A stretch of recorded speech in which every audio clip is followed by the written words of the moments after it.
Welcome.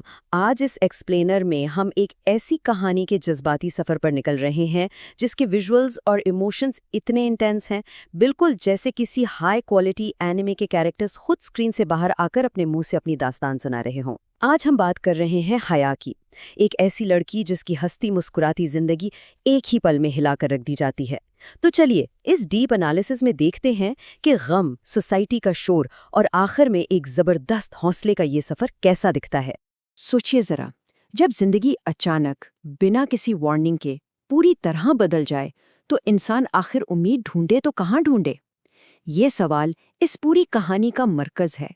ये बिल्कुल किसी एनिमे के उस शॉकिंग क्लाइमैक्स सीन जैसा है जहां सब कुछ ठीक चल रहा होता है और फिर अचानक एक तूफान आ जाता है। इंसान की फितरत है कि वो उम्मीद ढूंढता है, लेकिन तब क्या होता है जब सामने सारे रास्ते बंद नजर आए? हिस्सा पहला, उम्मीद और सख्त बेबसी। तसव्वुर करें हॉस्पिटल का वो ठंडा, संगे मरमर का कॉरिडोर। वहाँ खामोशी इस कदर छाई हुई है कि सिर्फ दिल की धड़कनें सुनाई दे रही हैं, और इस सन्नाटे में सिर्फ एक ही नंबर दिमाग में गूंज रहा है, 10%। डॉक्टर्स ने कह दिया था कि हया की सबसे अच्छी दोस्त डीजे के इस ब्रेन हेमरेज के बाद बचने का चांस सिर्फ 10% है, मतलब लगभग 0 के बराबर। जब उम्मीद सिर्फ इतनी सी रह जाए तो दिमाग पूरी तरह सुन्न हो जाता है।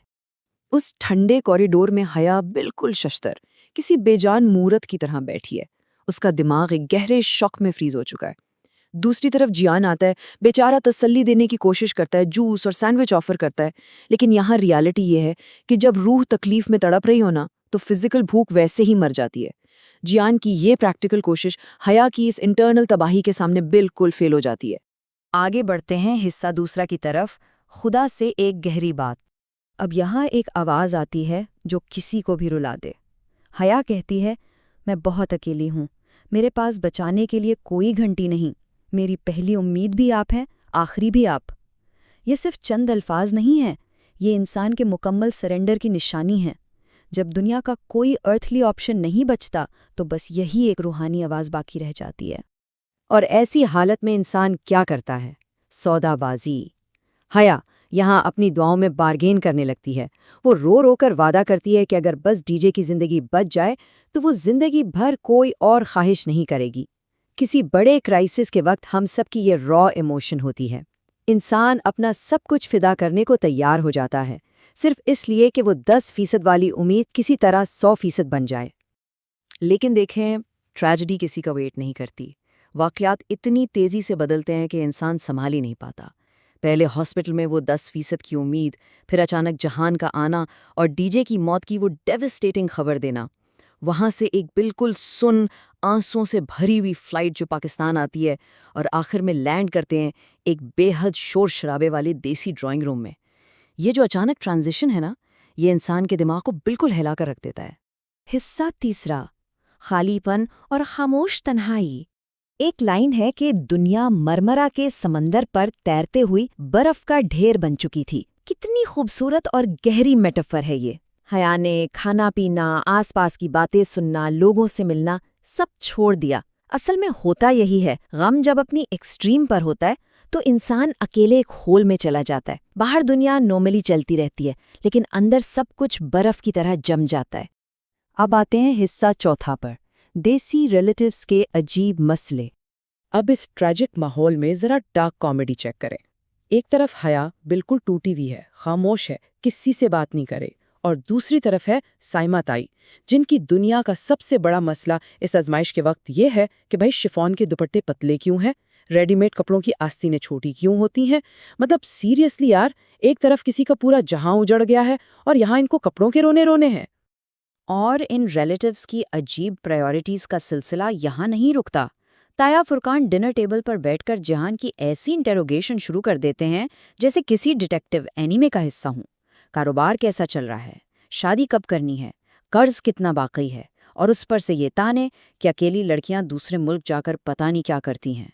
मतलब जहाँ इमोशनल सपोर्ट की ज़रूरत होती है वहाँ इनकी प्रॉपर बिजनेस ऑडिटिंग चल रही है।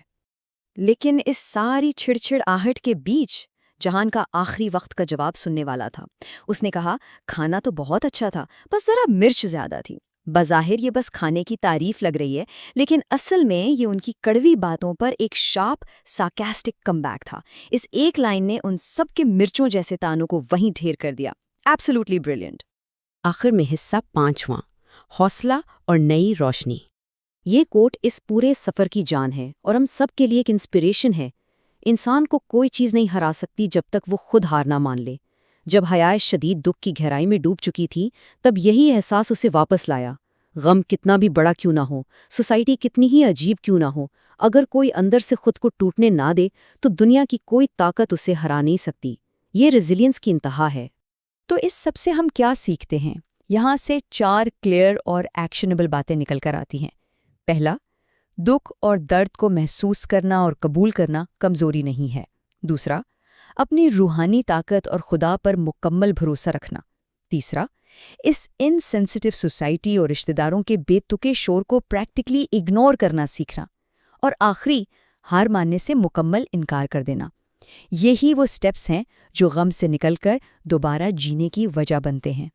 تو اب اس سفر کے آخر میں اس گہرے سوال پر غور کرنے کی ضرورت ہے۔